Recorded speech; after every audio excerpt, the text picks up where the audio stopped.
Asiketshapeni kuMadlanga Commission kulate. Uba ngiyakhumbula mos uGeneral Khumalo uyeke ukuthi wayechila uba kwi-evidence yabo banama-chats kaKat abawufumene efonini kaKat nabantu abayi-5.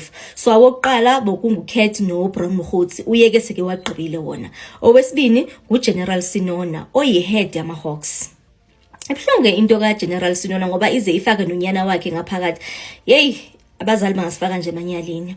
uGeneral Sinona uvela nje ngomuntu obeke khona uku-influencer i-SAPS phansi kolamcimbi wala 360 million wethenda uKat wayefumene. So bekwazi into bamfumanele ne-information within i-SAPS. Kune-information esensitive phansi kwale comment eyavela kwezi chats. Kuvele into yoba uPresident Ramaphosa unama-ID numbers ayi-3. Une-IDs eziyi-3. Singazi ke uba ezi-ID uawe ngazo okanye kungenzeka uba benze ubugulukudu without him knowing.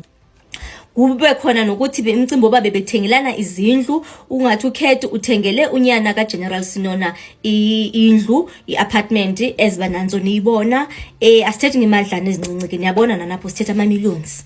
So ubukhona nje ngathi umshikashika ubusenzeka ne-information uba uyikhonto akayivile, even the time kungathi kusavela into bengathi bafuna ukuscrutinize iyona lo tender leyo, ubaleke wayomxelela uGeneral Sinona into ba hey ingathi sobeke khona umane sobeke indlebe kaKat within isiphoyisa.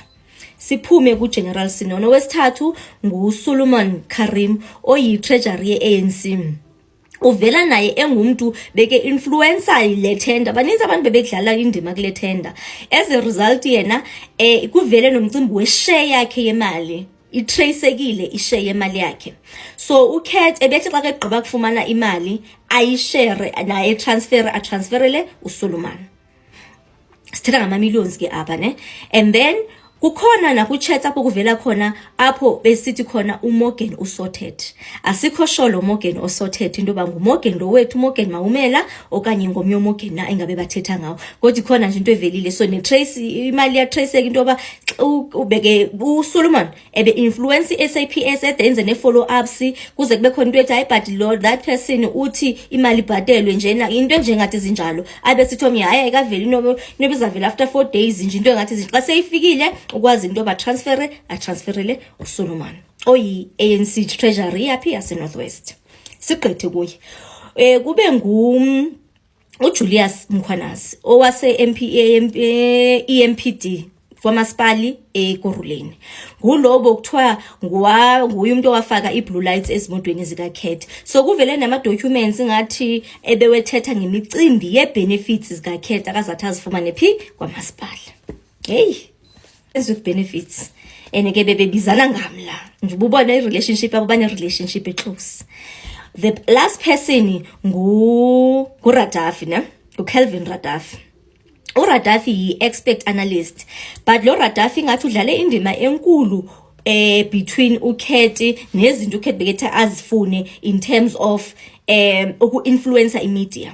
uRadafi because uyi-expert i-analyst une-access ye-media into bakwazi ba ayothini thetha yokwenza ama-interviews ne-media nani. As a result ebekwazi into yoba athethe izinto aqambe izinto ezizadenta i-reputation yabantu okanye i-reputation ye-political killing stars team. Ingathi bekenza atsho athi no ndizoba ne-interview ndizothi kulungiswe imicimbi efana naleyo, which is what this is about. So for now we can confirm into yoba bayirepaphile indaba ze-chats zabo ngalo ndlela. So I delayed making i-posting emadlanga because initially since bebethe izaqala nge-13 it was a bit confusing into yakhona.